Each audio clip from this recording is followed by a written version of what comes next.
अस्सलामुअलैकुम, वेलकम है आप सभी का इस नई वीडियो में। तो जैसा आप सभी को पता है कि आज 9 फरवरी है और 15 फरवरी से जम्मू कश्मीर में हमारे बोर्ड एग्जाम्स स्टार्ट हो रहे हैं।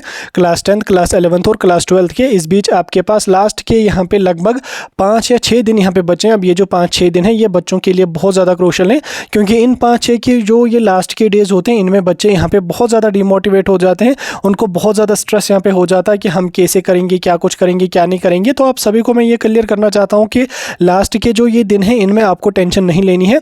जितना आपसे हो पाया आपने उतना किया। जो चीज़ें आपने पढ़ी आप उन चीज़ों को जो है वो रिवाइज करने की कोशिश करो। आपको अगर कोई ऐसा टॉपिक है जो आपसे ना हो पाया हो या जिस पे आपने कोशिश करी लेकिन फिर भी वो चीज़ आपसे कवर ना हो पाई या वो कंसेप्ट आपको क्लियर ना हो पाया, तो आप उस चीज़ या उस टॉपिक पे अपना टाइम बिल्कुल भी वेस्ट मत कर लो, क्योंकि आप सिंपल से बोर्ड एग्जाम्स में पार्टिसिपेट करने वाले हो।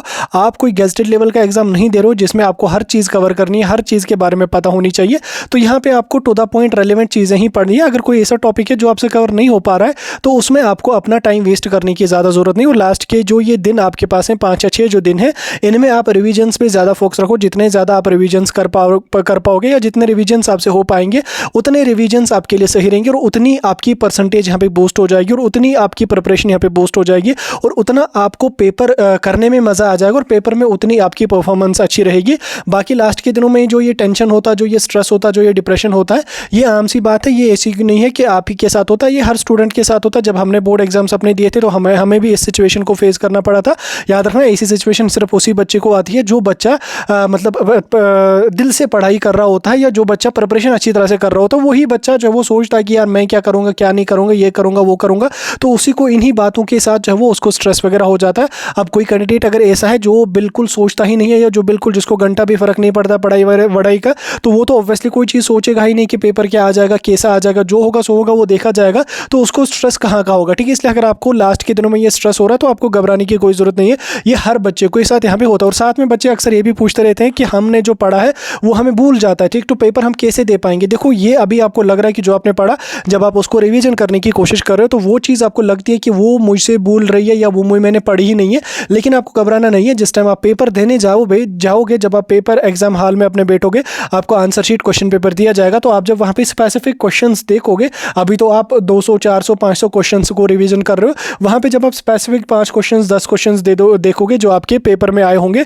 तो आपको आसानी से जो है वो जो आपने पढ़ा होगा वो रिकॉल हो जाएगा। जो अभी आपको लग रहा है कि ये मुझे भूल गया है या ये मुझे याद ही नहीं रहा है, वो भी आपको वहाँ पे उस टाइम याद आ जाता है। तो इसमें आपको घबराना नहीं है, इसमें आपको टेंशन नहीं लेनी है। ठीक, ये हर किसी के साथ होता है। जब हमने अपने बोर्ड एग्जाम्स दिए थे तो हमने भी इस सिचुएशन को फेस किया था। तो ये जो भूलने वाली आदत है, ऐसा ही वैसा, ये अभी आपको लग रहा है। जब आप एग्जाम हॉल में बैठोगे तो आपको खुद ये चीज़ें रिकॉल हो जाएंगी, ये चीज़ें आपको खुद वहाँ पे याद आ जाएंगी। लेकिन आपको रिविजन्स करने हैं, रेगुलर रिविजन्स करने, भले ही आपको भूल रहा है लेकिन तो भी उसको जो है वो रिविजन करने की, उसको रिवाइज करने की आपने कोशिश करनी है। ऐसा नहीं कि आपको लग रहा है कि आपको भूल रहा है ये चीज़ तो आप उस चीज़ को कवर ही नहीं करोगे, उस चीज़ को रिवाइज ही नहीं करोगे। आप उस चीज़ को रिवाइज करना स्टार्ट कर लो, उस चीज़ को बार बार रिवाइज करो। अगर भले ही वो 2 बार, 4 बार, 5 बार रिवीजन करने के बाद भी आपको बोल रहा है तो टेंशन लेने की ज़रूरत नहीं है। वहाँ पे आपको जब एग्जाम हॉल में बैठोगे वहाँ पे माहौल ही ऐसा होता है, वहाँ पर आपको ऑटोमेटिकली जो है वो सारी चीज़ें याद आ जाती हैं।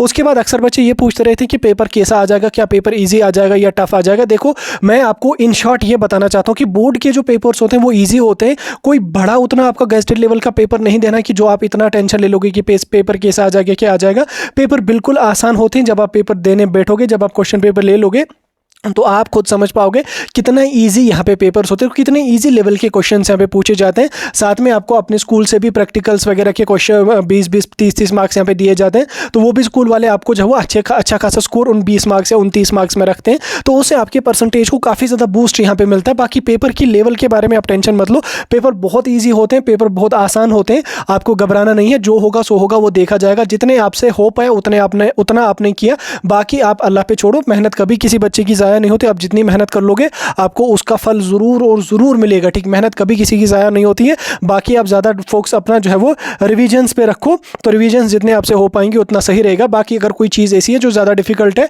उसको छोड़ो, बाकी इधर उधर जो है वो मत पढ़ो कि पेपर कैसा आ जाएगा, क्या आ जाएगा। पेपर बिल्कुल आसान आता है, बिल्कुल आसान मार्किंग जेके बोर्ड आपकी करती है। बोर्ड एग्जाम्स की बिल्कुल आसान मार्किंग होती है, तो घबराने की कोई ज़रूरत यहाँ पे नहीं है। फिलहाल गैस पेपर सभी सब्जेक्ट से हमने अपलोड करें। अगर कोई और सब्जेक्ट होगा मुझे बता सकते हैं। किसी और टॉपिक पर अगर आपको वीडियो चाहिए आप मुझे कमेंट्स में बता सकते हैं।